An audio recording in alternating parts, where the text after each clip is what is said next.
হাতে হাতে রসুন পেঁয়াজের গন্ধ কি পোষায় না আমার।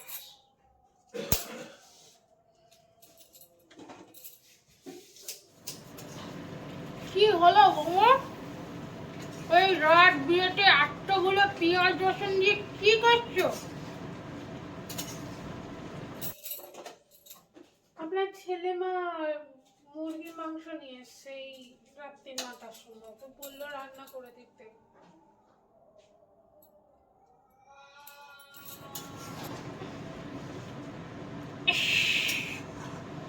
এতগুলো পেঁয়াজ রসুন দিয়ে কেউ রান্না করে? খালি পয়সা ধ্বংস করার ধান্দা। রাখো রাখো ওই রসুনগুলো, কালকে কাজ হয়ে যাবে। যাও ফ্রিজ থেকে মূলো নিয়ে এসো, মূলো দিয়ে রান্না করে মাংস। পেঁয়াজ রসুন দিতে হবে না, ঘরে যা থাকে তাই দিয়ে রান্না করো। টাকা বাঁচাতে শেখো, টাকা মূলো দিয়ে চিকেন, সেটা আবার কিভাবে? জানি জানি, তোমার দ্বারা এইসব হবে না। আগে যখন আমাদের অভাবের দিন থাকতো, আমরা যখন ওই ঘরে যা থাকতো তাই দিয়ে রান্না করতাম। আর এই মূলো দিয়ে মাংস তোমার শ্বশুর মশাই যা ভালোবাসে, ওকে কি বলবো, হাত চেটে খায়, চেটে। মা বলছি কি, মুরগি কেনার পয়সা থাকতো আর পেঁয়াজ রসুন কেনার সামর্থ্য ছিল না। বেশি কথা বলো না, বেশি কথা বলো। মুরগি আমাদের উঠোনে থাকতো, বাইরে থেকে এখনকার দিনে আমাদের কিনে আনতে হতো না। ঠিক আছে মা, দিচ্ছি এনে।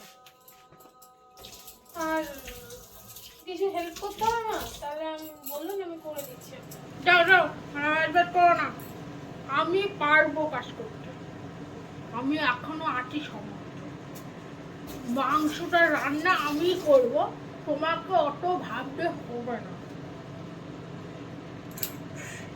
দাও আমাকে মূলোটা দাও, আমি ব্যবস্থাটা করছি।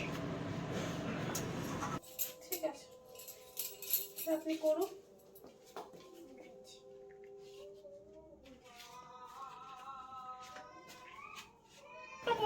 বিরক্ত করো না, যাও তুমি এখান থেকে, আমাকে রান্নাটা আমার মতো করতে দাও। কি গো বৌমা, চিকেনটা হলো নাকি? হ্যাঁ গো, রান্নাটা হয়ে গেছে। একটু বাটিতে দেবো? চেকটা দেখো, অসাধারণ হয়েছে। তোমার ফেভারিট যেটা সেটাই আমি বানাবো, আজকে তুমি শুধু খাবে। দাঁড়াও দাঁড়াও, আমি বাটিটা দিচ্ছি তোমার, দাঁড়াও। বাটিটা বই করো।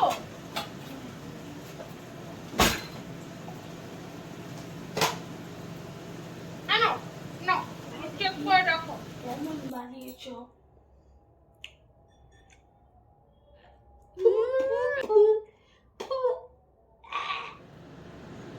কেন ভালো হয়নি? এই জঘন্য খাবারটা তুমি বানিয়েছ? বুদ্ধি সত্যি কি পুরো হয়ে গেছে? বৌমা, বৌমা কই গেল? আমি তো বৌমাকে বলেছিলাম চিকেনটা রান্না করতে, নাকি তোমায় একবার কে রান্না করতে বলেছিল? দিলে তো রান্না। কি আর বলবো তোমাকে, রাতের খাওয়াটাই পুরো নষ্ট করে দিলে। এই মাংস মানুষের মুখে তো লাগে। আমি এটা খেতে ভালোবাসি।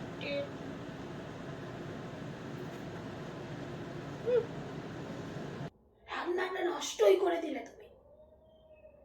ধুর, রাখো তোমার জিনিস, তোমার মূলো চিকেন তুমি খাও।